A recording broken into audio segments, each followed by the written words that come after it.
প্রিয় ছাত্রছাত্রীরা, আজ আমি তোমাদের কাছে ক্লাস 8-এর প্রশ্নবিচিত্রা 2025 বিষয় ভূগোল সেকেন্ড ইউনিট টেস্টের মডেল 4-এর কোশ্চেনগুলো আলোচনা করব। একের দাগে আছে, দেখো, শূন্যস্থান পূরণ করো। একে আছে উত্তর পূর্ব ও দক্ষিণ পূর্ব আয়নবায়ুর মিলিত অঞ্চল ড্যাশ নামে পরিচিত। উত্তর হবে আন্তঃক্রান্তীয় মিলন অঞ্চল। দুয়ের দাগে লিবিয়া মরুভূমির উষ্ণ ও ধূলিপূর্ণ বায়ুকে বলা হয় ড্যাশ। উত্তর হবে সিরক্কো। তিনের দাগে ড্যাশ বায়ুকে সমুদ্রবায়ু ও স্থলবায়ুর বৃহৎ সংস্করণ বলা হয়। উত্তর হবে সমুদ্র বায়ুকে। চারের দাগে ড্যাশ মেঘ বাম্পি ক্লাউড নামে পরিচিত। উত্তর হবে স্ট্র্যাটোকিউমুলাস। পাঁচের দাগে প্যারানা, প্যারাগুয়ে ও উরুগুয়ে নদীর মিলিত প্রবাহ হলো ড্যাশ। উত্তর হবে রিও ডে লা প্লাটা। ছয়ের দাগে ড্যাশ হলো পৃথিবীর বৃহত্তম স্বাদু জলের হ্রদ। উত্তর হবে সুপিরিয়র। সাতের দাগে ড্যাশ হলো পৃথিবীর রবার রাজধানী। উত্তর হবে অ্যাক্রন। দুয়ের দাগে সঠিক উত্তরটি নির্বাচন করো। একে আছে উত্তর আমেরিকার নবীন ভঙ্গিল পর্বত হলো A Himalaya, B Andes, C Rocky. উত্তর হবে সি রকি। দুয়ের দাগে পৃথিবীর কসাইখানা নামে পরিচিত A Buffalo, B Chicago, C Cleveland. উত্তর হবে বি শিকাগো। তিনের দাগের অ্যাঞ্জেল জলপ্রপাত সৃষ্টি হয়েছে এ আমাজন, বি লা প্লাটা, সি ওরিনোকো নদীতে। উত্তর হবে সি ওরিনোকো নদীতে। চারের দাগে দক্ষিণ আমেরিকার নাতিশীতোষ্ণ তৃণভূমি হলো এ পেইরি, বি পম্পাস, সি ভেল্ট। উত্তর হবে বি পম্পাস। পাঁচের দাগের আয়ন বায়ুর অপর নাম এ সমুদ্রবায়ু, বি পূবালু বায়ু, সি স্থলবায়ু। উত্তর হবে বি পূবালু বায়ু। ছয়ের দাগের উষ্ণ স্থানীয় বায়ু হলো এ কালবৈশাখী, বি চিনুক, সি বোড়া। উত্তর হবে বি চিনুক। সাতের দাগের পূর্ব চীন সাগরে ঘূর্ণিঝড় A cyclone, B hurricane, C typhoon নামে পরিচিত। উত্তর হবে সি টাইফুন নামে পরিচিত। তিনের দাগের এক কথায় উত্তর দাও। দেখো আছে হচ্ছে কোন মেঘকে ব্রজ মেঘ বলা হয়? বজ্র মেঘ বলা হয়। উত্তর হবে কিউমুলো নিম্বাস। দুয়ের দাগের বৃষ্টিমাপক যন্ত্রের নাম কি? উত্তর হবে রেনগোজ। তিনের দাগের গর্জনশীল চল্লিশা কি? যেটা আমি দেখিয়ে দেবো টেক্সট বইয়ে পেজ নম্বর 36-এ যে গর্জনশীল চল্লিশা উপরেই লেখা আছে, এখান থেকে এতটা পর্যন্ত লিখলেই হবে। অবশ্যই তোমরা কিন্তু মুখস্থ করে নেবে। চারের দাগের উত্তর আমেরিকার দীর্ঘতম নদী কোনটি? উত্তর হবে মিসিসিপি, মিসৌরি। পাঁচের দাগের সিল্ট কথাটির অর্থ কি? শক্ত পাথুরে তরঙ্গায়িত ভূমি। ছয়ের দাগের এস্টেন্সিয়া কি? যেটা আমি তোমাদেরকে দেখিয়ে দেবো রাই মার্টিনের সহায়িকাতে পেজ নাম্বার 351-তে এই যে এস্টেন্সিয়া কি দেখতেই পাচ্ছ। অবশ্যই এটা তোমরা কিন্তু অবশ্যই মুখস্থ করে নেবে। ঠিক আছে।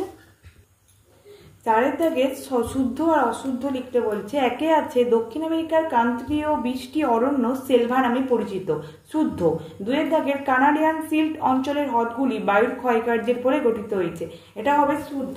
তিনের দাগের পশ্চিমা বায়ুর অপর নাম বাণিজ্য বায়ু, এটা হবে অশুদ্ধ। চারের দাগের শীতকালীন মৌসুমী বায়ুতে বৃষ্টিপাত অনেক বেশি হয়, এটা হবে অশুদ্ধ। পাঁচের দাগের নাতিশীতোষ্ণ অঞ্চলে ঘূর্ণ বৃষ্টি সীমান্ত বৃষ্টি নামে পরিচিত, এটা হবে শুদ্ধ। ছয়ের দাগের পার্বত্য উপত্যকায় দিনের বেলায় শীতল ক্যাটাবাটিক বায়ু নিচের দিকে নামতে থাকে, এটা হবে অশুদ্ধ। সাতের দাগের শিশির ও কুয়াশা অধঃক্ষেপণ নয়, এটা হবে শুদ্ধ। আটের দাগে 2013 সালের ঘূর্ণপাত হলো ফাইলিন, এটা হবে শুদ্ধ। পাঁচের দাগে দেখো কারণ উল্লেখ করতে বলছে, যেটা আমি তোমাকে বলে দেবো। একে আছে নিরক্ষীয় অঞ্চলে নিম্নচাপ বলয় সৃষ্টি হয়েছে, যেটা আমি তোমাদেরকে দেখিয়ে দেবো রাই মার্টিনের সহায়িকাতে পেজ নাম্বার 117-তে যে নিম্নচাপ সৃষ্টি হওয়ার কারণটা কি নিরক্ষীয় অঞ্চলে, যে 1-এর পয়েন্ট, 2-এর পয়েন্ট, 3-এর পয়েন্ট, এই 3টে পয়েন্ট লিখলেই হবে। ঠিক আছে। দুয়ের দাগে দেখো মুম্বাইয়ের তুলনায় পুনেতে বৃষ্টিপাত কম হয়, যেটা আমি তোমাদেরকে দেখিয়ে দেবো রাই মার্টিনের সহায়িকাতে পেজ নাম্বার 153-তে। এই যে দেখো মুম্বাইয়ের তুলনায় পুনেতে বৃষ্টিপাত কম হয় কেন, অবশ্যই দেখতে পাচ্ছ। ঠিক আছে, এটা অবশ্যই কিন্তু তোমরা মুখস্থ করে নেবে। এখান থেকে দেখো কি আছে, আমাজন নদীতে বদ্বীপ গঠিত হয়নি, যেটা আমি তোমাদেরকে দেখিয়ে দেবো পেজ নাম্বার 329-এ। আমাজন নদীতে মুখে বদ্বীপ গড়ে ওঠেনি কেন, এখানে দেখতেই পাচ্ছ 1, 2, 3, 4 করে 4টা পয়েন্ট আছে। অবশ্যই কিন্তু এই পয়েন্টগুলো তোমরা মুখস্থ করে নেবে। তারপরে দেখো চারের দাগের আছে তারপরে দেখো 4 দাগের আছে ক্রান্তীয় অঞ্চলে মহাদেশের পশ্চিম দিকে অধিকাংশ মরুভূমি সৃষ্টি হয়েছে।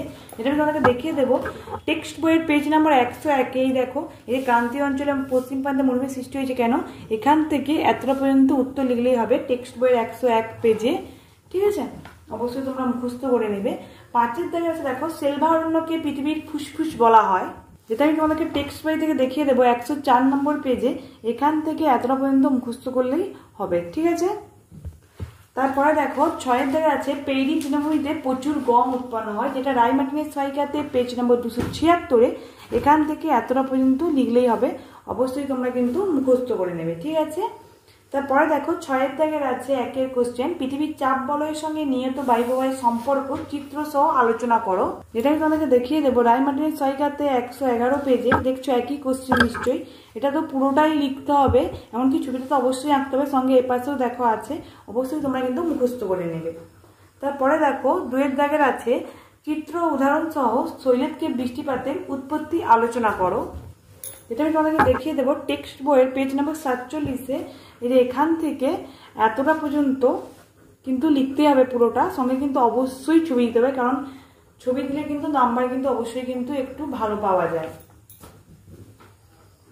3 দাগে আছে দেখো উত্তর আমেরিকার হ্রদ অঞ্চলে শিল্পোন্নতির কারণ আলোচনা করো, এটা আমি তোমাদেরকে দেখিয়ে দেবো রায়-মার্টিনের সহায়িকাতে পেজ নম্বর 291। দেখো উত্তর আমেরিকার হ্রদ অঞ্চলে উন্নতির কারণ আছে, এখানে 1 পয়েন্ট আছে, পৃষ্ঠা উল্টিয়ে দেখাবো তোমাদেরকে আমি। দেখো 2, 3, 4, 5 করে অনেকগুলো প্রায় 12টার মতো পয়েন্ট আছে, তোমরা যতগুলো পারবে অবশ্যই মুখস্থ করে নেবে।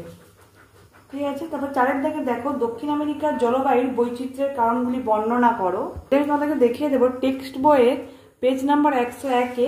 দেখো জলবায়ুর বৈচিত্র্যের কারণ, এগুলো পয়েন্ট 1 পয়েন্ট দেবে, দিয়ে এটা পুরোটা বর্ণনা করবে, এবার 2 পয়েন্ট দেবে, এটা বর্ণনা করবে, 3 দাগের পয়েন্ট দেবে, দিয়ে পুরোটা লিখতে হবে। এখানে পুরোটাই লিখতে হবে প্রত্যেকটা পয়েন্ট দিয়ে। ঠিক আছে, তোমাদের যদি আমার এই চ্যানেলটা ভালো লেগে থাকে অবশ্যই লাইক, কমেন্ট আর বেশি বেশি করে শেয়ার করে দেবে, যাতে অন্যান্য বন্ধুদের ক্ষেত্রে সুবিধা হয় দেখার। আর অবশ্যই আমার ভিডিওটা আগে পাওয়ার জন্য অবশ্যই কিন্তু একটা সাবস্ক্রাইব করে রাখবে। ধন্যবাদ।